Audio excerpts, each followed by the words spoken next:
Alright, welcome back to the garage. Got some more projects in the works, working on a roll cage for the Sunbeam Tiger. Looking at cutting some chromoly tubing and some Docal R8 tubing. And tried it with the cold saw and kind of ruined my blade. I think I had the wrong pitch blade on it. So I decided that I'm going to pick up a little bandsaw kit and a handheld bandsaw and then a little table kit. And I picked up the table kit from Swag Off-Road and got it. The box was kind of mangled when I got it. We're going to open it up and see how it puts together and, you know, goes together with what we got in it and see how it all works out. It looked like a really cool thing. I saw nothing but good reviews on it. It's actually pretty well packed. I ordered the deluxe one. It came with the parts plated and powder coated. Cause I'm getting tired of spray painting, and the time it took to spray paint it all was probably well worth it. Actually, really heavy box. I don't know if you can see this. It's powder coated with like a fine texture, like almost a small pebble or something.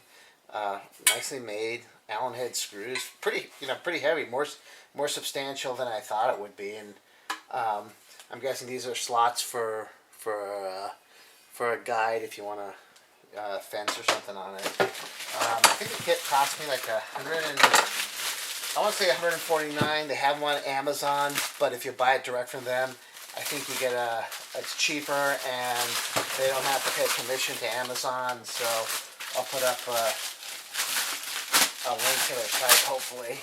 And these are the legs for the table, nicely laser cut or water jet and then plated. So the cheapest one comes basically just raw steel. This is the deluxe one, which has the legs plated and again the powder coated. It's for, you know, worth $20-30. I think it was $30 for both plating pieces. And the only part that's kind of sucky is I don't have a saw yet, so we're just going to put the table together and another piece with the powder coating, and then see how it all goes. Hopefully it won't be too painful, and this instructions will be nice. And it looks like there's something, not the usual box of parts. That's about it. Again, came from Oregon, I think. Bend, Oregon is where it said. Swag Off-Road. Came with a swag sticker. So we're already ahead of the game. They make some really cool things too, by the way, if you haven't seen their site. Just all kinds of really slick things for tubing benders, dimplers and stuff. I got some poor man dimplers I got off of eBay that will work for whatever. Nothing like the kind that they make for the press, and a bunch of other modified parts so you can automate your bender with hydraulics. And I think that's I don't know if it'll focus. That's what we're trying to get at. And so fortunately gave us a nice instruction sheet and color printing, very nice. Yeah, can't complain. I've got much more complicated stuff with nothing but a bag of bolts, and have at it, buddy. Actually, there's the about a DeWalt little, I guess, portable bandsaw, bunch of blades, and I don't think this is going to be too complicated to put together. Overall, really nice.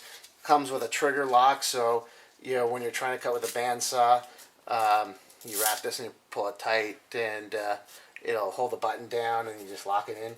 They also sell a few other options, like a foot pedal, and if you hold on a second.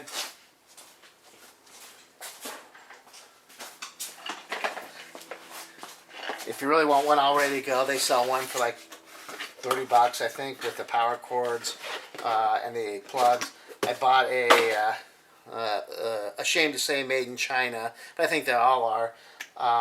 It's got that smell of that Harbor Freight rubber pad that's almost like poison, but a really nice, a nice solid metal cast. And inside of there is a switch, and you just basically wire up your saw plug, or you make a extension cord where you have a plug and a socket, so you can just plug it in and use it for other things that you want foot control. And this one's from, I think it's called Temco. Chinese importer. They make some good stuff. Some suspicious, but like most of that stuff, you got to kind of vet it out, see if it's any good.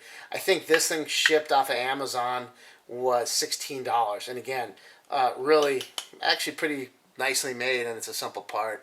The Temco company, they also made the hydraulic power unit for the tubing bender that I use, and it seems pretty good too. So, so far, not totally thrown back by how cheap this was and how actually well it is. But I think it has a 15 amp switch, and that's part of the thing. We'll end up using that for the saw controlling it. And bag of parts, who knows what all this stuff is. A knob for something, bunch of things. So I'm gonna take a second, and maybe I'll just take a break, and I'll just let it roll as I read the instructions and put it together. But I'm sure it's going to be pretty self-explanatory. But then again, I've botched up simpler things in doing it. And legs, I'm assuming they go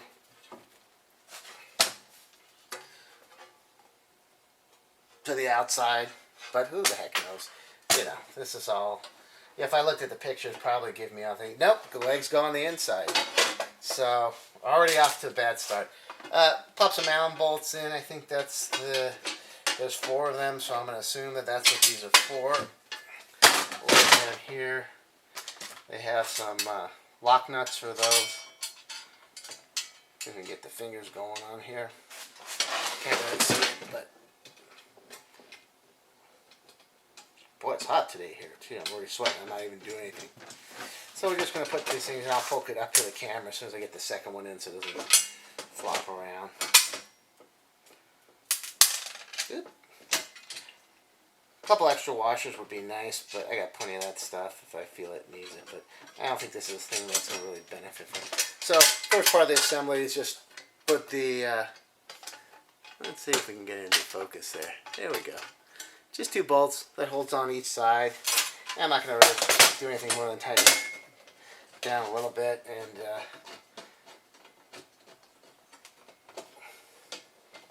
do a little of that. Let's get the other 2 going. And the legs, those are actually the legs for the countertop, just so you know. Can't do it any other way, but just so you know, the swag reading is as you would expect it to read it. There's a few of these too. I think I've seen some others floating around on eBay that are just, laser cut, not super nice, and they're a little cheaper.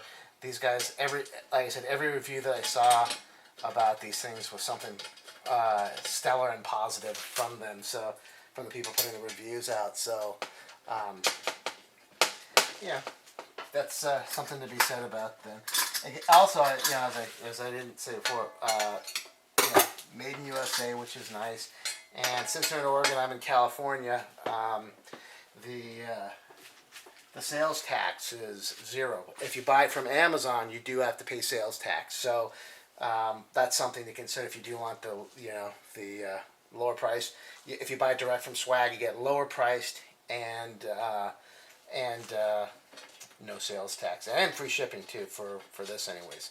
Again, I would check out the site. It's if it says, let's see if I can plug it right now while I'm talking here. Swagoffroad.com. Spelled swag like that. Definitely check them out. Let me grab a wrench and we'll tighten it up and flip it over.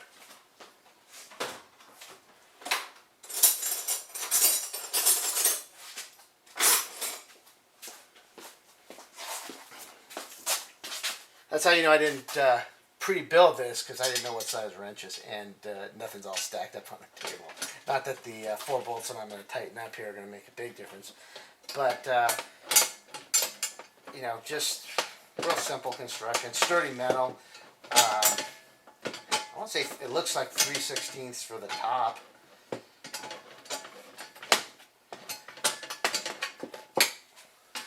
Okay, I've probably got a ratchet wrench here, so you wouldn't have to endure the tightening. I'm not going to crank it down, just get it so it stands up and put the top plate on maybe. But you get the general idea. Nicely made in USA part. And what we're going to use this for is, as I mentioned, we're building a roll cage for the Sunbeam Tiger. and what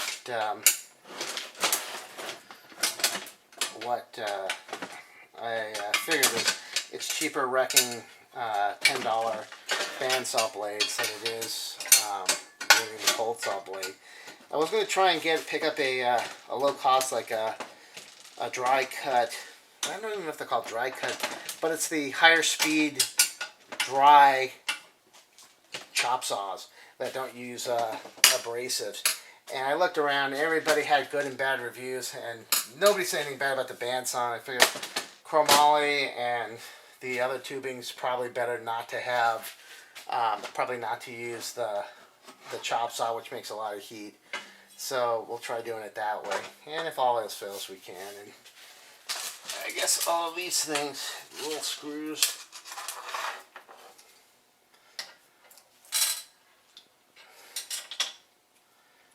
Not sure where these go. Probably need to do some stuff with the instructions just to take a peek and see how it all stacks up. I think I pretty much need the saw at this point, is what it seems like. So, I don't know, that's probably about as far as we can go.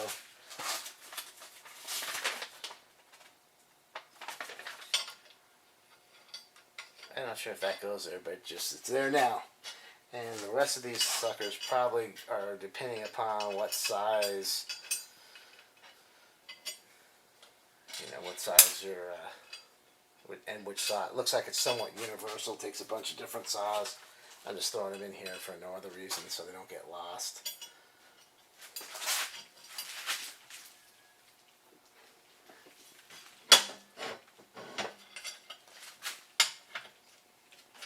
Very slick. So imagine that that's for the bottom. So the little orange, red. Let's get it right. Third time is right. Whatever we call this, thumb screw knob with a washer is going to go into the bottom. So that'll go right to the bottom, and that's what seemingly holds the plate in. And the washers needed to keep the threads from going all the way up to the top. So that's a fairly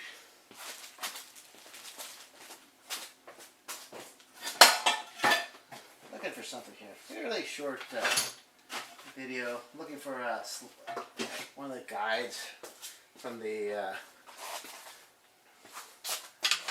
Yeah, we thought we'd get lucky, find one that's kind of fitting. There's some crappy import shit that for the poor man belt sander, but that's the kind of a similar look. The screws are just thrown in there. I'm not going to tip it too far. That's the side with the plated version of it. It's pretty heavy. I mean, it's substantial. It's a little wobbly. I guess if you bolted it down would be, but I think that's going to be fine. Like I said, I'm going to be cutting, things like, chromoly pipe. This is a smaller piece, but we're using 175 by 095 Docal R8, and it should cut like butter. Like I said, the cold saw did not like cutting the chromoly, but I think it's an old blade with the wrong teeth count. So we'll give this a shot. Anyways, that's my swag off-road mini bandsaw table. I'll wait to wrap the video up when I get the saw, and we'll try cutting a piece of tubing so you can see how it works. But overall, I'm kind of digging it. It's like I said, it's a nice piece. It's not a Harbor Freight special in any way, shape, or form.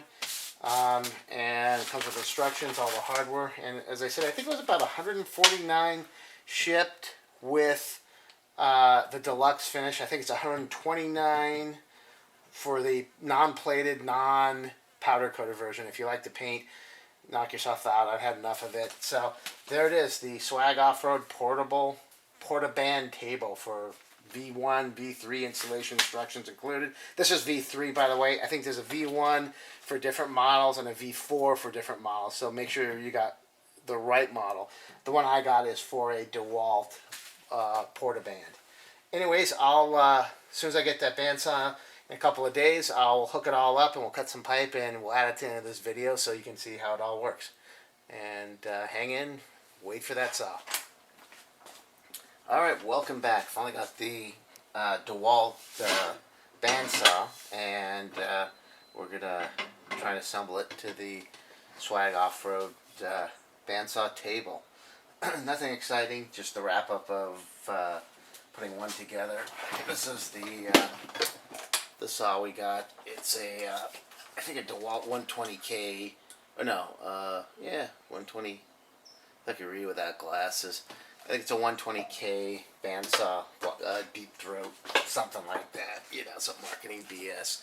But this is a great saw. I used it to cut some pipe earlier, and cuts like butter as anticipated. I ended up picking it up again. I think from Northern Tool, no tax, for $2.99 shipped. And immediately, as soon as I did that, I saw the price go down on Amazon for $2.99. But there's still tax. So still did a little bit better. Had to wait a couple of days extra for it. Really durable saw. Seems to be pretty good. What we're going to do is take the plate, and I marked the 2 holes, hopefully for the DeWalt, and that takes a couple of Phillips heads, countersinks, and then that plate bolts up. And again, I'm not reading the directions, so I could be way off here. I assume it bolts up to the base plate here, and that has 2. So we can get into a little focus here. 2 Allen heads, and those Allen heads are, I believe, 5mm, and we can just pull these off. I assume that's where it goes. I should read the directions, but what the hell? I can always edit it out if it doesn't look right. I'm sure some bolts are going to fly out of here too, it looks like.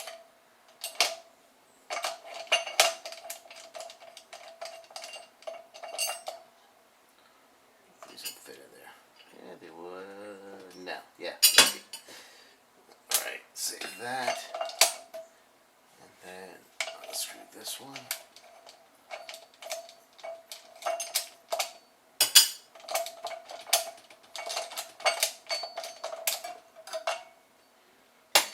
And looks like it's capped inside there. There's a, I don't know if it'll focus. You can see a plate that slides for the bracket. And I think that's going to stay. And then now let's figure out how this is going to sit in here. So, probably like something.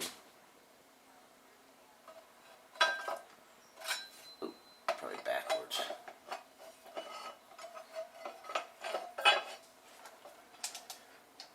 So basically, get a couple of these screws in.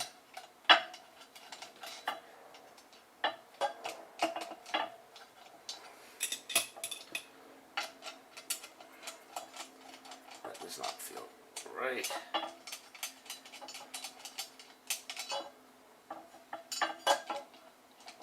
Well, that one's loose too. I'm not liking how the threads on these screws aren't super.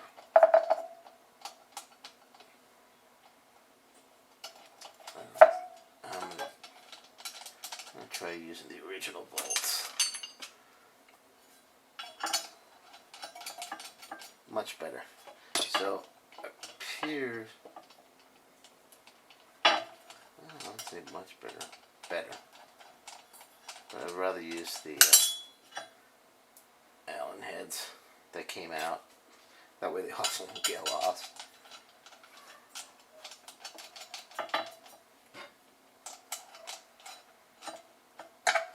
And I guess you're going to want to adjust this. So now that we got this bolted on, let's take a, see if we can get it into view a little bit. So basically just bolted it right to the slider. And there's not a lot of leeway for adjustment, but it's probably enough to keep it from hitting the blade, which is, I think, all you ultimately want. So center that up where the blade's not hitting. You could probably do this while it's sitting in the stand. I think that's pretty much the it's hidden, so we're okay. We'll do a little final adjustment. So basically, we've bolted that plate up, and now, other than dropping it on and putting the locking clamp, bolt, or whatever we want to call it. So that's kind of the assembly. I mean, nothing super complicated, you know, other than making sure your blade's not hitting the cutout, and I'm looking pretty clear. Probably could tweak it a bit. Now that it's in, we don't have to hold it. So I'd center the blade right in the slot.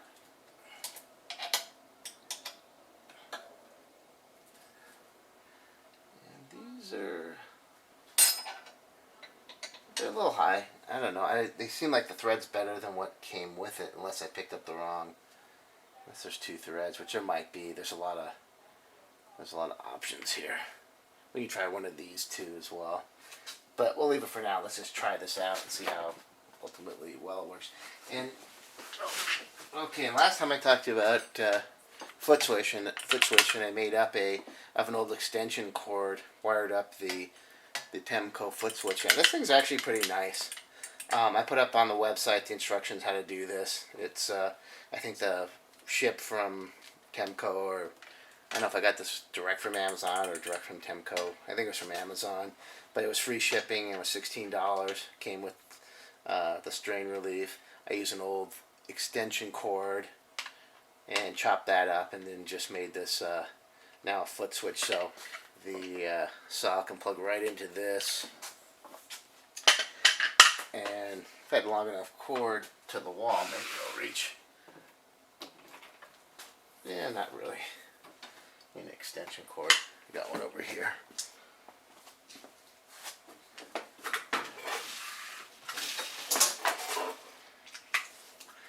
Then what they gave us was a nice strap for the trigger, and make sure you're not plugged into the wall and turned on when doing all this stuff.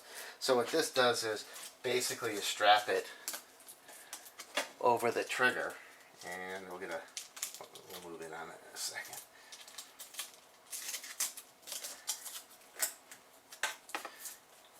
And what that does,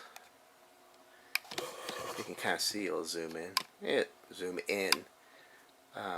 You can see it just clamps the trigger with some Velcro, and it's pretty handy because you don't really necessarily need much more than that. I can reposition the camera here. There we go.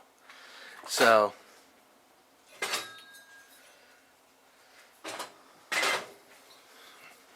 got a piece of pipe now, or tubing as most would call it. I can never get that right. So now, once we hit the foot switch, hopefully the thing spins up and the blade doesn't fly out and gash me up. I have it on a fairly slow speed. I'm not sure how fast I want to cut it, but let's cut some tubing.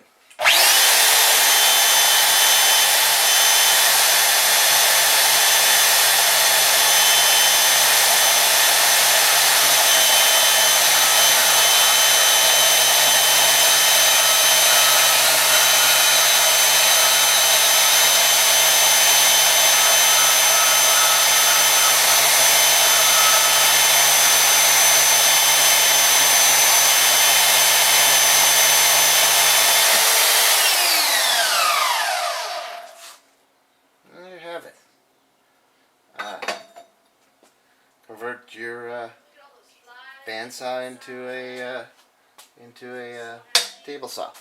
That's it. Get your projects done.